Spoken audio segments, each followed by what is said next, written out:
how to create iCloud account as in creating Apple ID in iPhone. So let's get started. Firstly, open the settings app on your mobile device. Then simply tap on the top icon where is sign in option available there. Simply tap on it. Now tap on the don't have an Apple ID option available in the bottom. Now all you have to do is fill out the name, first name, last name and write down the date of birth of yours. Make sure to fill out the correct information, and in date of birth you'll get to see a drop down calendar option available there.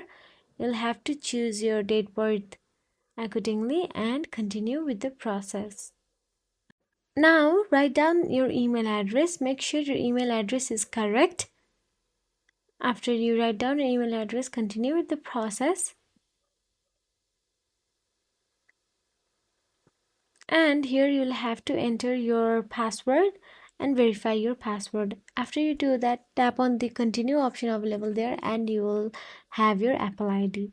So that's it. If you found this video helpful, please like, share and subscribe our channel, and thank you so much for watching.